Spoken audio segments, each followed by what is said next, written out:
In 1975, the Miami Dolphins faced their greatest challenge. Gone were Zonka, Kick, and Warfield, and Manny Fernandez missed most of the season. Gone with injuries were Bob Hines, Dick Anderson, and middle linebacker Nick Buonaconte. In their places were the fresh faces of untested rookies and eager second-year men. And of course, the man behind these men was head coach Don Shula, who, along with defensive coaches Don Dahl, Mike Scarry, and Tom Keene, developed capable new starters like defensive tackle Randy Crowder, number 74, the Sugar Bear who proved he could bite.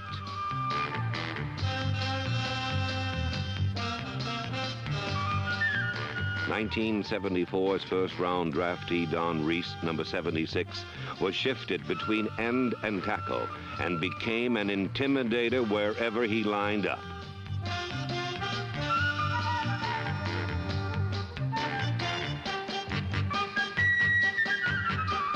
With such a young pair of defensive starters, it was all the more important to have experience at the defensive end positions. An injury-plagued Bill Stanfield, number 84, with his 7 years of experience, and Vern Den Herder, number 83, with his 5 years of experience, gave the Dolphins perfect balance in the defensive line. Den Herder, in fact, led the team in sacks with 11.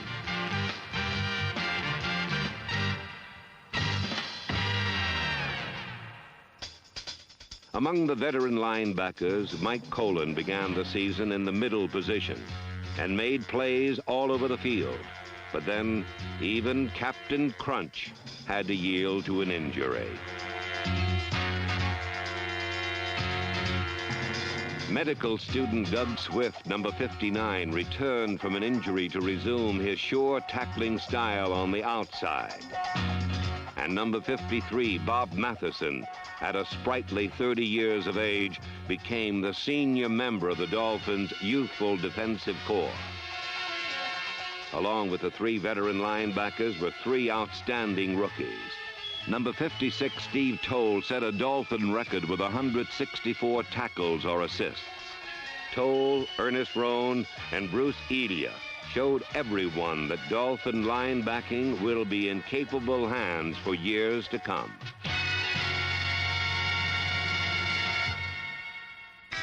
When injury struck the defensive backfield, second-year cornerback Jarris White, number 41, started the last 5 games, while its strong safety, Charlie Babb, became a respected hitter. Fiery cornerback Tim Foley has fought off injuries throughout his 6-year career, but when he's in the game, everyone knows he gives everything he's got. One man who remained reasonably healthy was number 45, cornerback Curtis Johnson, who enjoyed one of his finest seasons.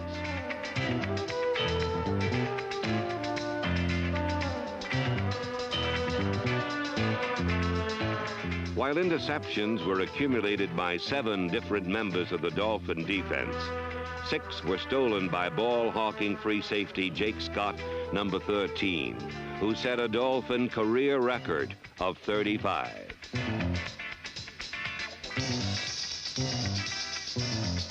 Despite the fact that every segment of the team was racked by injuries, the Dolphins' defensive coaching staff rearranged old pros, young pros, rookie draftees, and free agents, and came up with an ever-flexible unit which ranked 3rd in the AFC in overall defense and allowed the fewest touchdown passes in the entire NFL.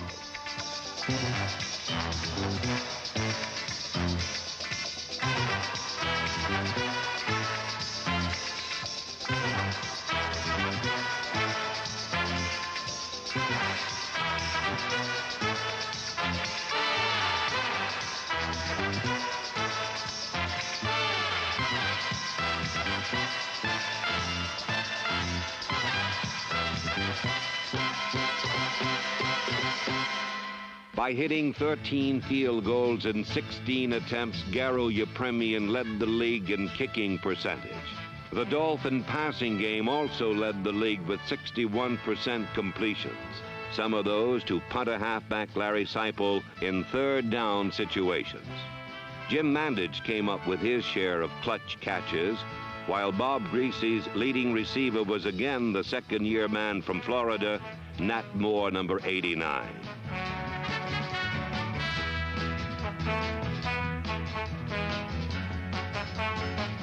Contrasted with the young and speedy Nat Moore on one flank was original Dolphin Howard Twilley on the other. What Twilley lacked in youth and speed, he compensated with experience and sure hands.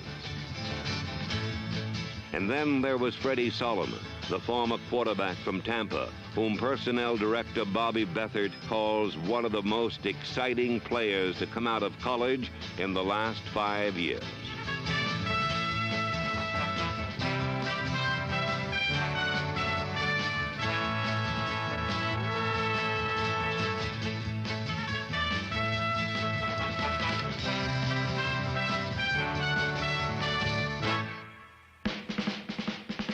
Because of injuries and defections, the offense required constant adjustment by offensive coaches Monty Clark, Howard Schnellenberger, and Carl Tassett.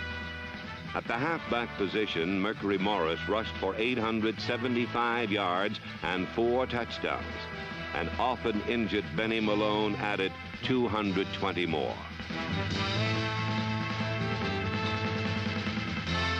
At fullback, newly acquired Norm Bular shared time with the human bowling ball, Don Nottingham, who usually was called upon for the tough down-in-the-dirt yardage needed for a first down. Nottingham also tied a Dolphin record with 12 rushing touchdowns. In passing situations, Boo was called in, and he accounted for 5 touchdowns. In all, the Nottingham-Bulash tandem gained 1,027 yards rushing and scored 22 touchdowns. Most important were the unseen heroes of the offensive line. All-Pro right guard Larry Little, left tackle Wayne Moore, and All-Pro left guard Bob Kuchenberg. The man in the middle, All-Pro center Jim Langer. And the other original Dolphin, right tackle Norm Evans, number 73. These are the men of the offensive line who are visible only when leading a sweep and never when they're doing their accustomed and necessary dirty work in the trenches, protecting the quarterback or throwing an invisible block to make a touchdown possible.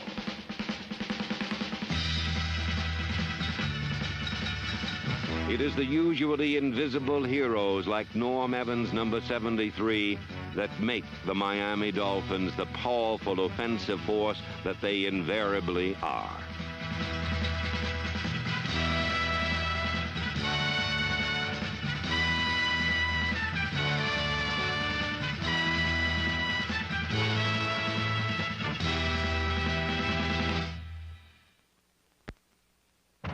A 31-game home winning streak had been snapped by Oakland in the season opener. And in the second week, things didn't look much better, as the New England Patriots led at halftime 14-0. Then Don Nottingham bowled over the Patriots with a 40-yard run, and the Dolphins were on their way. Nottingham rolled up 120 yards. Yepremian kicked 3 field goals, and the Dolphins had their first victory of the season, 22-14.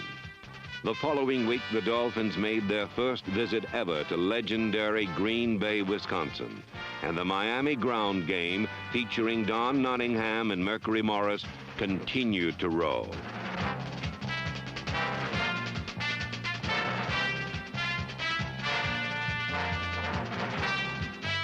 Between them, Morris and Nottingham rushed 52 times for 232 yards. And Nottingham scored 3 times on the way to an impressive win over the Packers, 31-7. Back home the next week against the Philadelphia Eagles, the running attack continued to click.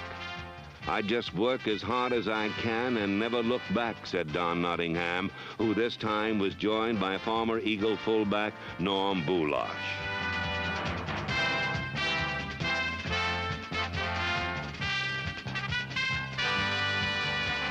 The Dolphins again rushed for more than 200 yards and won their third straight, 24-16. At Shea Stadium in Week 5, the rain and wind made it seem unlikely that anyone would have a good day. But the Dolphins continued to power their way through the opposition, accumulating 261 yards on the ground, while the New York Jets were able to accomplish little or nothing. Miami's rebuilt defense forced beleaguered Joe Namath and the Jets into no less than 8 turnovers, including 6 interceptions, 3 of them by alert cornerback Curtis Johnson, number 45.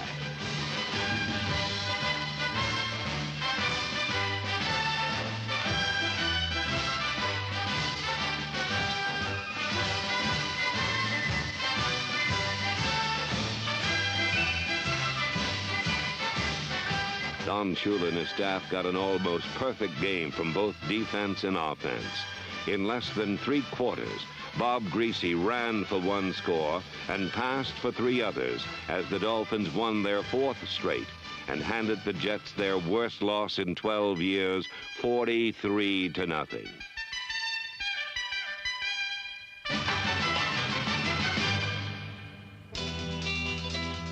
Next came a trip to Buffalo, where O.J. Simpson and the Bills ran up a 13-0 first quarter lead. While O.J. and his friends were impressive, the Dolphins ate up almost twice as much territory on the ground, gaining well over 200 yards rushing for the 5th consecutive week. Behind for almost the entire game, Bob Greasy time and again brought the Dolphins back.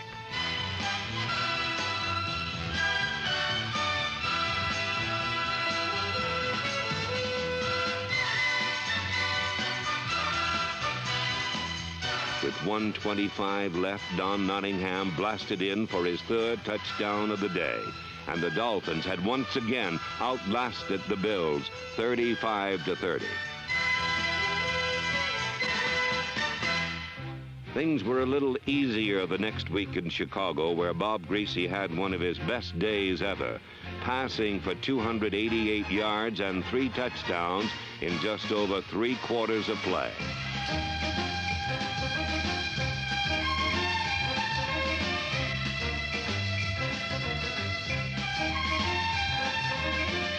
The Dolphins won their 6th straight, going away.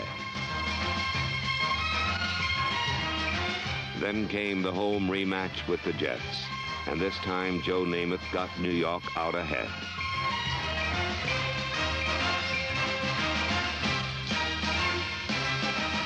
Early in the second half, 2 big plays won the game for Miami. First, Bob Greasy found Norm Bulash going deep.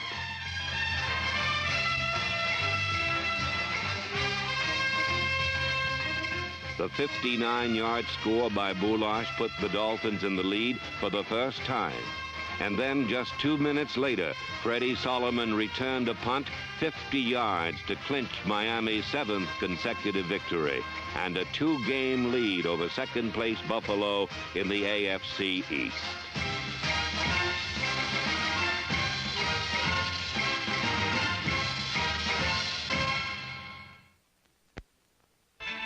Week number 9 found the Dolphins in Houston for their next-to-last road game of the season. The surprising Oilers were 6-2 and challenging everyone. And now it was the Dolphins' turn to be challenged.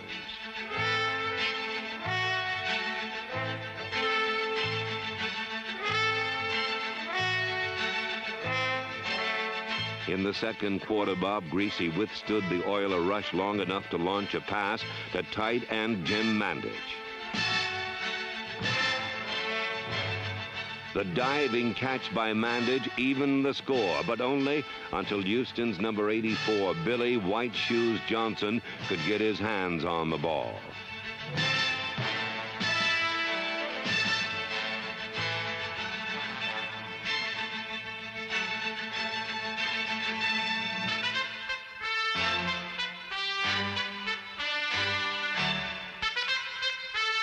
Johnson's 83-yard spectacular put Houston ahead 13-6. But once again, Bob Greasy brought the Dolphins back.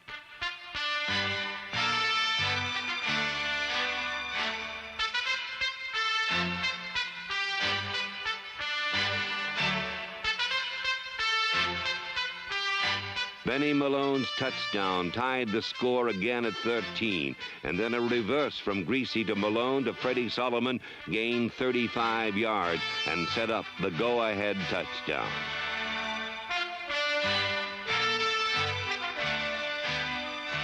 Unfortunately for the Dolphins, 2 blocked extra points held the lead down to an uncomfortable 6 points, and then came another of the game's key plays.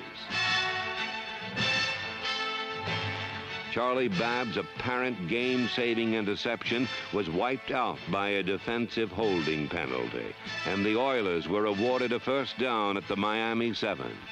Then, with just 1:11 left, a running back named Ronnie Coleman did in the Dolphins.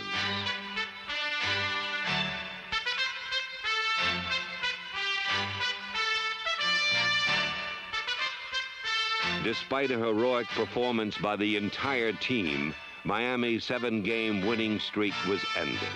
But tragedy struck the following week in the Orange Bowl when Bob Greasy's season came to an end. In the first half against the Baltimore Colts, Greasy led the Dolphins to a seemingly effortless 14-2 lead. But then it happened. Bob Greasy later described the incident in these words: "I was scrambling, and then I tried to run, and the tendon in my toe just gave out."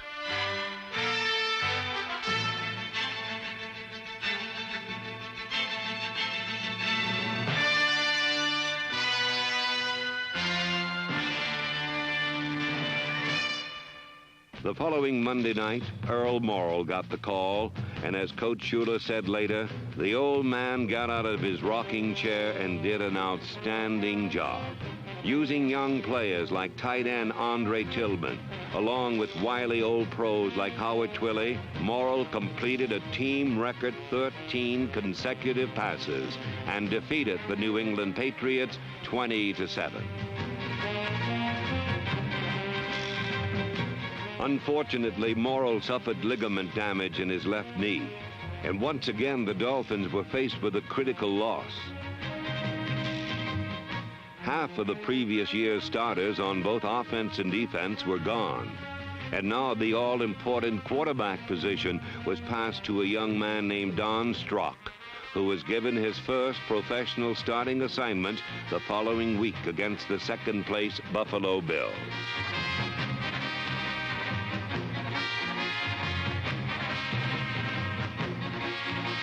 Strock ran for 1 touchdown and completed 11 straight passes, including 2 touchdowns to Howard Twilley, as the Dolphins ran up a commanding halftime lead.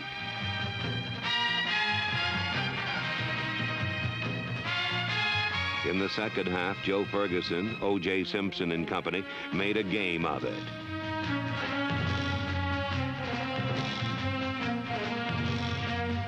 O.J.'s 62-yarder brought the Bills within 3 at 24-21. But once again, the Dolphins had the answer in Don Nottingham, who went 56 yards midway in the fourth period to seal Miami's 12th consecutive victory over Buffalo, 31-21.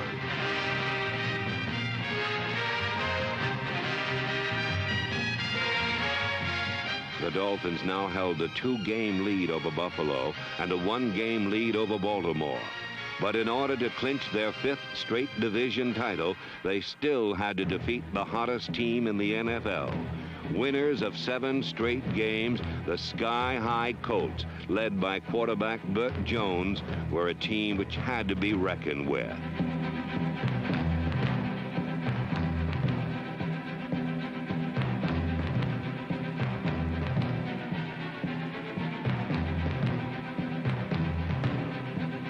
After a scoreless first half, the opportunistic Dolphins, led by quarterback Don Strock, scored the game's first touchdown on a sweep by Mercury Morris.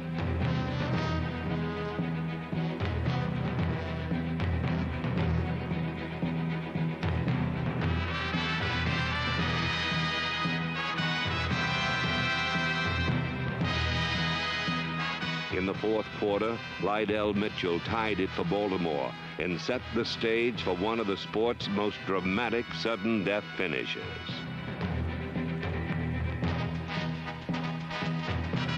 As the Chesapeake Bay fog rolled in, the figures on the field took on the guise of ghostly apparitions. And Burt Jones needed 96 yards to realize his impossible dream.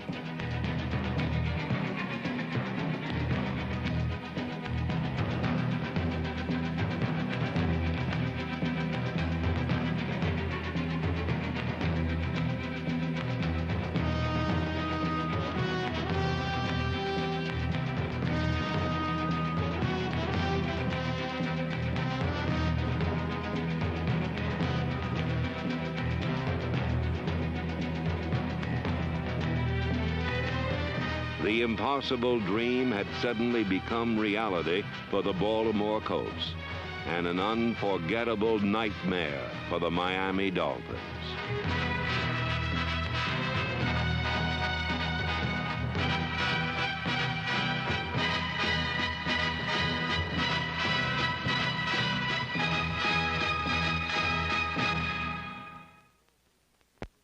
The Dolphins had to win their final game against Denver to clinch a tie for the division title. And Don Shula recalled Earl Morrall in the second half. Knee brace and all, Morrall used rookies and veterans alike to lead the Dolphins back from a 10-0 deficit to a 14-13 lead over the Denver Broncos. But with just 3 seconds left, the outcome still was in doubt.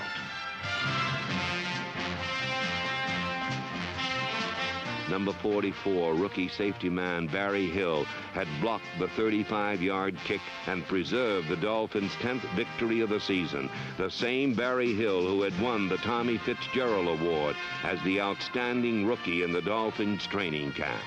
As Miami's managing general partner Joseph Robbie said, the Miami Dolphins have had 6 great seasons since the present coaching staff took over. But this was their greatest coaching achievement. Despite adversity of every conceivable kind, and despite an ever-changing lineup of names unfamiliar to most of the football world, Don Shula's Dolphins maintained their record of winning at least 10 games every season under Shula's leadership. They still possess the NFL's best record since the 1970 merger. And they were just 1 blocked extra point from making the playoffs again.